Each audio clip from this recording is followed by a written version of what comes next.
Ini ada yang tanya bro, cek Yes. lo ada posting sama Dr. Richard untuk sell Bitcoin di Februari 2025. Bukannya topnya nanti akan sekitar September 2025. Bantu penjelasan cek, thank you. Pertanyaan bagus ya Yes. bro ya. Jadi podcast itu dibikin sekitar 9 bulan lalu ya bro, 10 bulan lalu. Dimana waktu itu secara price action ya. Ya. Secara struktur market, biasanya sebenarnya Januari koreksi. Ya. Teman waktu itu gue melihat itu pure kan, jadi waktu itu gue cuma lihat dari chart ya. Itu 9 bulan lalu bahwa Februari ini ada potensi untuk top ya. Yes. Tapi apakah penyebabnya tarif ini gua tahu ya nggak mungkin. Ya. Nggak ada yang tahu dia mau tarifin Meksiko. Meksiko tuh kena agrikulturnya lumayan besar bro. Karena ternyata salah satu pemasukan paling besarnya ke US yang terdampak dari tarif ini adalah minuman alkohol. Oke. Terutama tequila. Ya, jadi tequila itu US ya kita juga di Indonesia. Gua tequila fanboy by the way. Ya. Gue alkohol cuma minum tequila. Member juga ada yang tahu, bahkan kirimnya tequila sini, thank you. Ya. Yes. Don Julio atau Azul diterima sini. Jadi US itu terkena dampak Ya. signifikan konsumennya bro, karena kenaikan tarif ini nanti. Dari Ya. segi alkohol dari Meksiko dan juga kalau Kanada kayaknya nggak terlalu banyak ya bro ya, karena Kanada secara ekonomi juga tidak terlalu besar. Dibandingkan satu state Texas saja, gedean Texas dibanding Kanada, jadi dampaknya nggak besar. Nah kita balik ke pertanyaannya. Untuk sell Bitcoin di Februari, itu kan pertanyaan dari Richard. Ya. Dia waktu itu, Richard itu ikut beli Bitcoin kalau gua nggak salah dari 9 bulan lalu. Ya. Dia nanya untuk dia pribadi kalau sell itu kapan. Gue jawab bisa di sell di Februari 2025. Tapi posisi gua pribadi apakah gua sell tentu tidak. Kenapa? Karena target gua Bitcoin 20 miliar teman-teman. Ini nggak akan berubah ya. Jadi kalau kalian tahu konsep yang namanya margin of safety dari Benjamin Graham, itu margin of safety-nya masih 90%. Masih jauh banget, upside itu masih naiknya jauh sekali ke atas ya. Jadi gua itu nggak akan jual karena dia turun ke 90.000, gua nggak akan jual kalau dia turun ke 80.000, ke 70.000 gua akan jual, gua malah tambah teman-teman ya. Tapi kalau untuk orang kayak Richard kan dia ada kebutuhannya gitu. Ya. Dia nanya kalau untuk gua gimana soalnya? Ya gua kasih sesuai dengan gambaran yang gua punya gitu. Apakah betul? Betul. Tapi posisi gua apakah gua jual? Tidak. Ya, biar teman-teman clear. Ya. Saya tidak akan menjual Bitcoin. Ya, sekedar mengingatkan. Gue ingetin, tapi kalau lu mau jadi trader, mau ikutin outlook gue kan toh nggak salah juga. Yes. Silahkan aja lu mau jadi trader, mau jual. Ya kan lu ngerasa oke udah take profit, up to you. Tapi kan gue seorang investor. Ya. Dan jangka waktu gue sampai Bitcoin 20 miliar. Ya mau itu 5 tahun lagi, mau itu 6 tahun lagi, 7 tahun lagi. Jadi selama belum sampai 20 miliar, itu masih dalam ranging diskon gue. Kalau lu gimana bro? Sama ya. Jadi di dalam pun kita juga ingetin ke teman-teman bahwa ya ada potensi koreksi dan lain sebagainya. Kita nggak ngajarin sorting ya, secara terbuka ya. Karena saya pribadi pun percaya bahwa leverage trading terutama untuk pemula itu adalah penyakit saya bilangnya. Karena per 24 jam terakhir 2 billion US dollar ya itu kurang lebih 32 triliun ya rupiah. Terlikuidasi kemana hilangnya? Hilang ke langit ya. Dan 3 pihak yang untung bro, yaitu adalah exchange, market maker, sama insurance fund. Jadi duit kalian ke sana, terus kalian udah nggak punya barang, terus sekarang udah kesel nih lihat bull market yang habis ini bisa terjadi. Ya. Karena kita pun juga masih melihat potensi sampai akhir tahun 2025 ya untuk potensi top Bitcoin. Dan ya, makin lama pun saya melihat even tahun depan ya 2026 pun bear market pun juga udah kayak doesn't matter karena di tengah bull market orang udah melihat koin-koin mereka itu kayak collapse 70, 80, 90%. Jadi tahun depan pun it doesn't matter. Itulah mengapa ya teman-teman selalu paling gede ya sizing itu tetap di Bitcoin, tetap punya cash dan gak apa-apa ya punya play conviction 1-2 tapi portfolio manajemennya harus diatur dengan sedemikian rupa. Karena gini contoh ya, gue sama Broka kan juga main portfolio management sama. Kita dari dulu style sama ya, prinsipnya sama. Ketika kayak kita masuk di render, masuk di BGB itu gue masuk 2% dari portfolio. Tapi kenaikannya bro, luar biasa akhirnya. Ya, size-nya jadi 10% baru ya gue terima lagi. Cuman itu pun akhirnya gue balikin lagi ke Bitcoin. Teman-teman harus paham, itu cara main gue. Ya. Karena goals gue di crypto adalah get more Bitcoin. Gitu. Dan ini pertanyaan dari Adi Kusma. Cek bisa jelasin nggak gimana cara kita melihat market secara makro agar kita bisa memprediksi masa depan dengan lebih baik. Makro itu bukan sekedar untuk memprediksi masa depan karena sebenarnya nggak ada yang bisa prediksi masa depan. Ya, setuju. Gua sama dia tuh bukan tukang prediksi masa depan. Kita cuma melakukan apa yang terbaik dari data, fakta dan angka yang terjadi sekarang untuk mencoba melihat forecasting harga. Kita bukan memprediksi oh ini akan kesini pasti akan kesini. Tidak ada yang pasti. Ya kalau kita tahu pasti nih gue udah jadi orang paling kaya di dunia. Iya. Ya, jawabannya nggak ada yang bisa tahu pastinya kapan kan. Kita berdua bukan dukun. Kita cuma analis di market. Nah, gimana caranya untuk melihat market secara makro? Kayaknya untuk makro tuh harus pertama ngerti ekonomi secara komprehensif ya bro ya.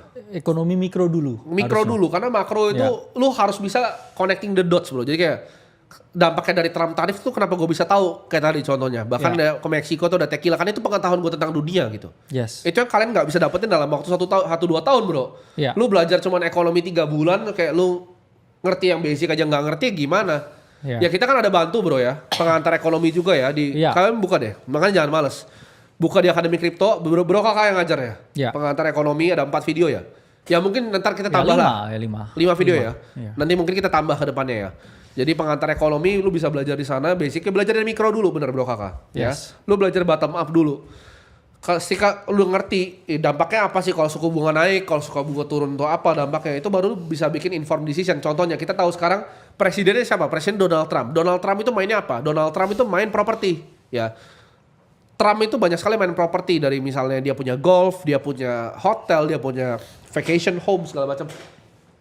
Apa sih yang orang properti itu idam-idamkan adalah treasury yield turun bro. Apalagi yang long term yang 10 tahun ke atas. Jadi dia pasti mau melakukan tarif ini untuk kepentingan bisnis ya bro. Karena untuk running jadi presiden kita tahu apalagi di US keluar uangnya berapa banyak. Banyak ya. Butuh balik modal. Ini secara first principle nih. Lu belajar mikir secara first principle. Dari situ gue ngeliat, oke, kalau dia emang pengen turunin yield, kedepannya yang untung tuh apa kalau yield itu turun? Jawabannya aset yang beresiko bro.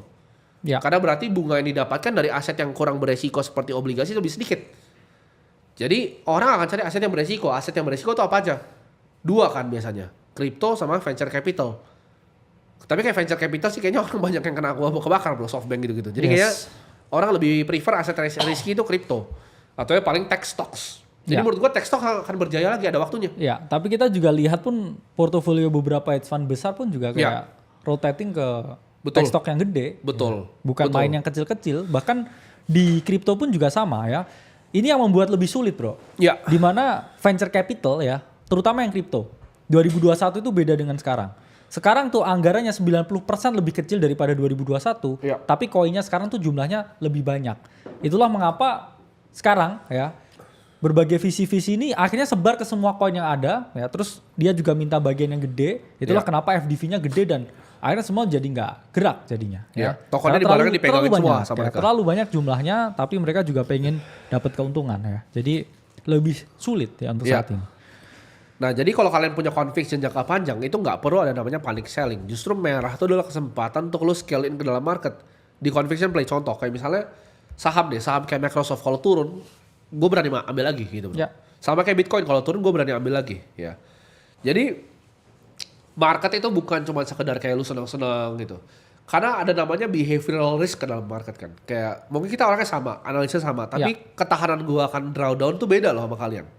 Ada yang kena 10% dia gak bisa tidur bro. Benar. Kalau gue mungkin kena 30 kayak. Karena gue tahu apa yang gue beli. Itu ada risetnya juga bro. Antara risk tolerance sama pengetahuan di dunia finansial. Jadi katanya semakin orang tahu tentang dunia finansial, dia semakin tahan sama volatilitas bro. Jadi kalau orang yang bilang dia risk averse itu orang yang bodoh secara finansial. Ini risetnya beneran real. Orang lebih bodoh maksudnya. Orangnya dites 100 random sampling, orangnya itu dites pengetahuannya. Kayak kalau suku bunga naik apa yang terjadi gitu dites semua. Jadi makin dia risk averse, skor tesnya makin jelek. Makin bodoh jadi finansial. Karena sebenarnya antara risk averse ya atau risk taker itu pun juga dipengaruhi oleh yang namanya financial literasi bro. Jadi orang yang literasi finansialnya tambah tinggi, itu mereka mungkin lebih risk taker karena dia tahu apa yang dia ambil. Dia tahu apa yang dia ambil, dia ngerti volatilitasnya. Gak ada yang bilang, oh saya risk averse jadi gak berani. Ya jawabannya kamu uninformed aja dengan situasi finansial dan juga instrumen finansialnya. Kalau kamu lebih well informed, ya kamu akan jauh lebih bisa ya risk taking dan gak peduli juga ya. Dan gue bilang kan, kalau kalian mau nyari altcoin boleh ya. Tapi ini kayak jarum ditumbuhkan jerami kan. Ini coba deh. Itu coba lu zoom ke atas ya. Kelihatan gak nih? Karena Ustaz, ini bahkan gua pajang ya di kantor gua ini. Ini biar pengingat gua pribadi. Nah, lihat kan. Ini adalah kalau teman-teman lihat. Ini tuh sebenarnya chart Bitcoin dan altcoin. Coba zoom sini terus jangan ke muka gua.